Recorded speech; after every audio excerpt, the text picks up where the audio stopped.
Hello and welcome to A Cat in the Garden. It's nap time again, which means I can film another video, and today I'm going to talk about some of my favorite plants, and that is my silvery ones. I feel like Nutmeg is perfect for that because he has a grayish silver coat. He would be number one. Nutmeg is number one. He's my favorite. But in terms of plants, I have quite a few silvery ones, and I want to lay out some criteria. This is not just splashy Hoya. I feel like they've got to have at least 50% silver to qualify for this video. So it's not just going to be Hoya. I've got some other plants too that are pretty silvery that I love so much. And so I'm going to let Nutmeg go. He'll probably take a power nap, as he does. Like I said, it's nap time in this house for everybody but me. And we will talk about some silvery plants.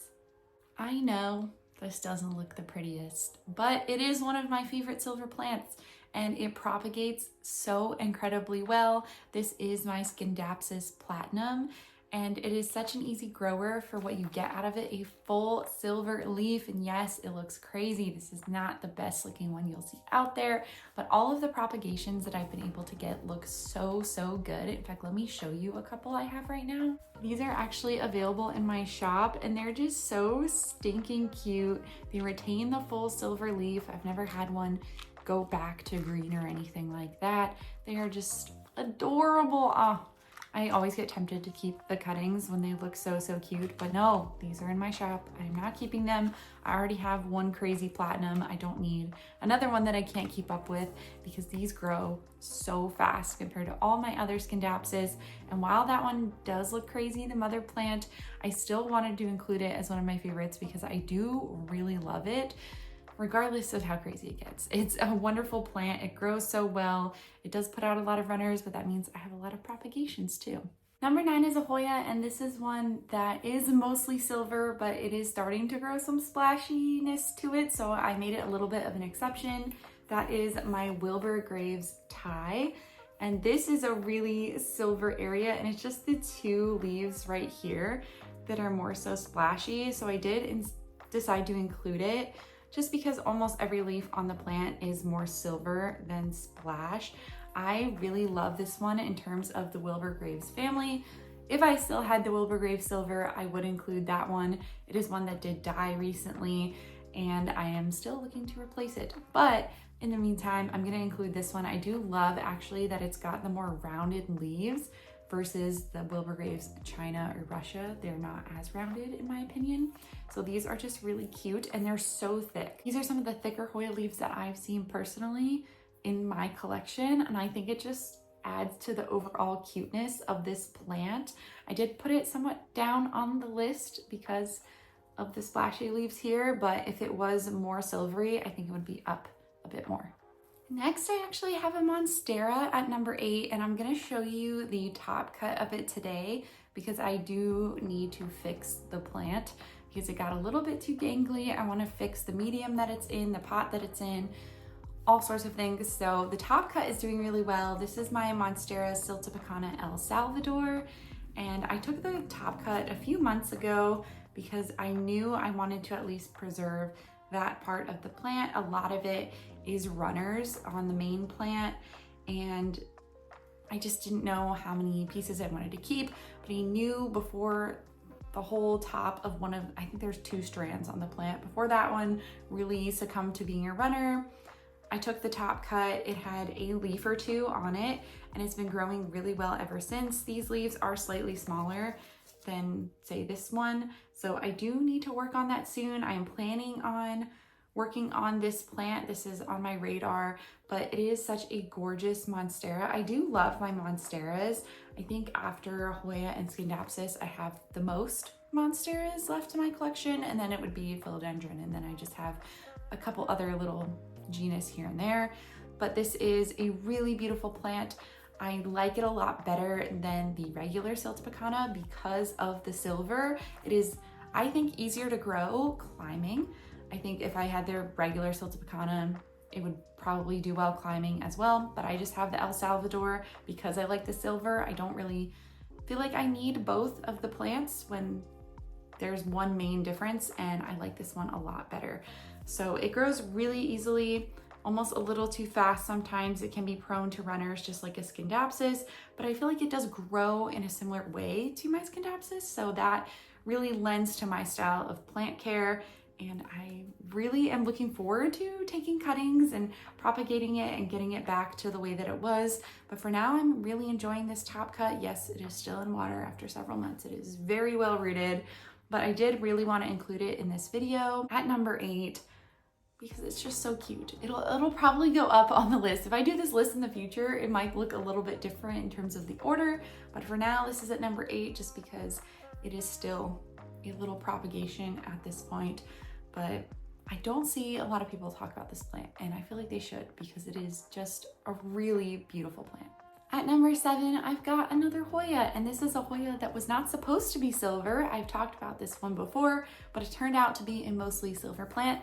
That is my Icensis 023, also known as Patchawalai 023.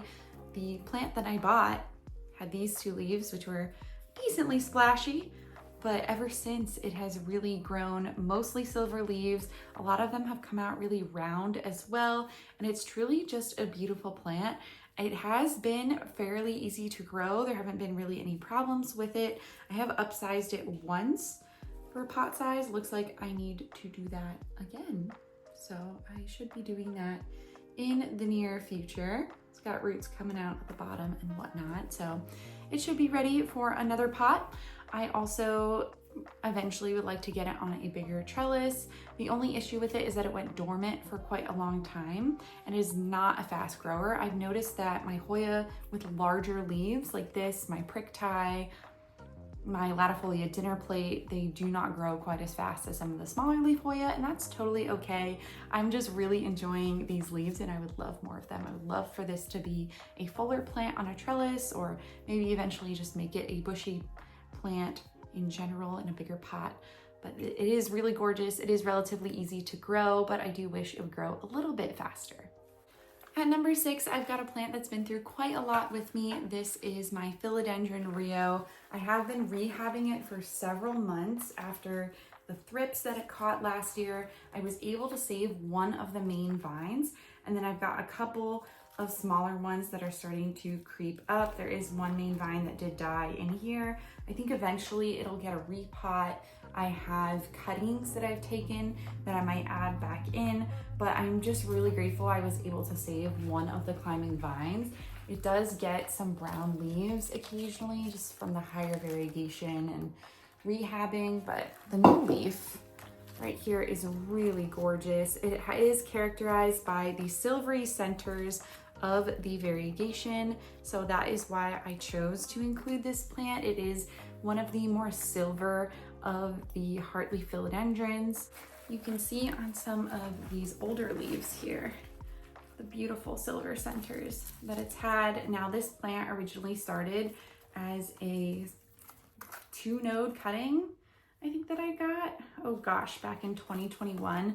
So it's really been through a lot with me, and I've done everything in my power to save it, and I'm really happy that I have. I don't usually put this much effort into plants to save. I will typically just chop them up and start over, if anything, but I was able to save it climbing, and that is just a really big win for me. This is such a pretty silver leaf. So this is what I'm talking about. It's got quite a lot of silver, and I don't think any of the other heartleaf philodendrons have this much. It's just a gorgeous plant. So in the future, I'm hoping to get it looking as beautiful as it once was, but to me, it's still beautiful. It's a really sentimental plant, and typically it is very easygoing. It had the thrips issue last year, which we have mostly recovered from. It's just the aesthetics of the plant really that I need to fix at this point. At number 5, I have my Scindapsus Silver Lady. Silver is in the name, so I think this is way more than 50% silver. It is such a gorgeous, longer, just elongated leaf Scindapsus. And yes, it does grow runners fairly quickly. This is why I always advocate to have these climbing rather than trailing, but that doesn't take away from how beautiful this plant is. It's just as easygoing if you want it trailing as all of the other Scindapsus in my collection. It'll just put out runners more. That's about it. Still a really easygoing plant, and I always just find myself gravitated toward it. It's a very striking high contrast plant, and I don't have any Scindapsus or any other plant quite like it in my collection. It's just a beautiful plant. It really is. It's just so beautiful. And it is one that I'm really glad I gave a second chance. I know I've mentioned it before, but I used to really not like this plant back when it was a trendy houseplant. And I'm glad that I kind of came around to it. I saw it in person, realized that I really liked it. It was a really good price, and I'm glad that I bought it. Number 4 is a new plant to my collection. This is the Hoya Lee or Lima round leaf or long leaf silver. I think long leaf silver. I'll have to look it up. But this is just such a cute silvery Hoya. This is exactly what I think most people think of when they think of silver Hoyas. It's just a pure silver leaf. I don't have too many quite like this left in my collection after I lost the Wilburgrave silver. I do have some like the Erythrostema silver. I've got the Lacanosa Louisa silver, but that one is not doing the best right now. So having something like this in my collection, the pure, beautiful silver, flat, shiny leaf, it's just very satisfying to look at. I don't have too much to say about the care for this plant, but I have already started to find myself looking for it when I'm looking at the Hoyas in here. It's just a beautiful plant, and I'm really hoping it'll grow well for me. I know I said I was gonna put it on a trellis, and I still haven't done that yet, but I will do that soon. It's just whenever I find the time to do a few more plant tours. So I will be doing that, but it is a gorgeous plant. Number 3 looks so pretty in the morning light, and that is my Scindapsus Silver Cloud. I'm really falling in love with this plant, and it was one that I didn't really know much about a year ago.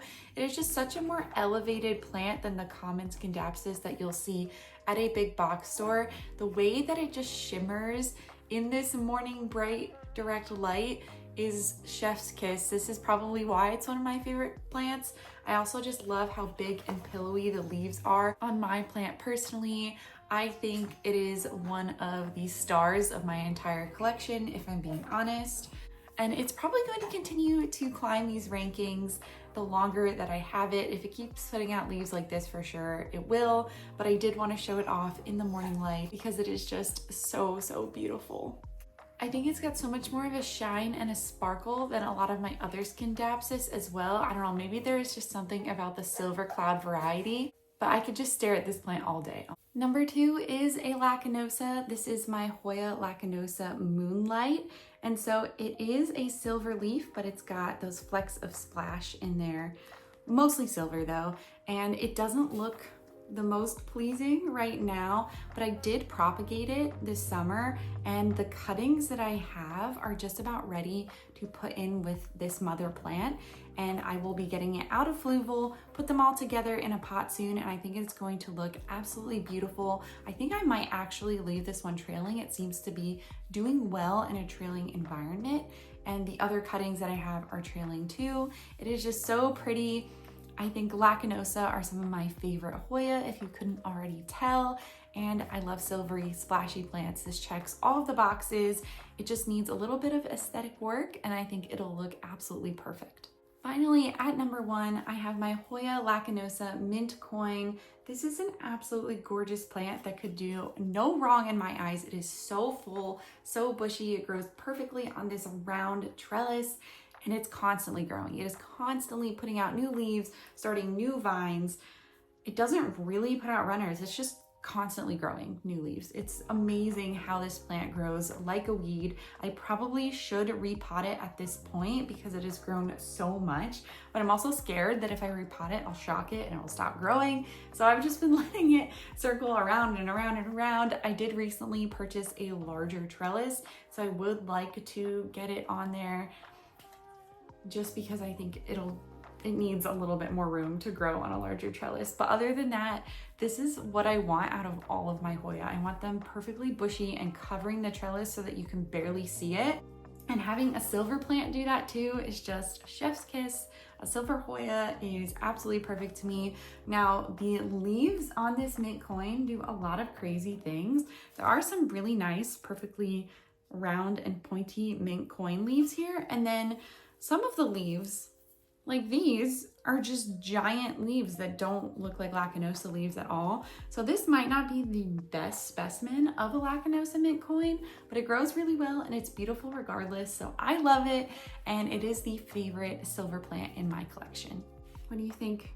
Is this your favorite too? Is it gray cat approved? Potentially? All right. So that is it for today's video. All of the silver plants are nutmeg approved, of course. If you liked it, make sure to give Nutmeg and I here a thumbs up down below and subscribe so you don't miss anything from us here on the channel. And feel free to comment what your favorite silvery plant is as well. Thanks again for watching, and we will catch you in the next one.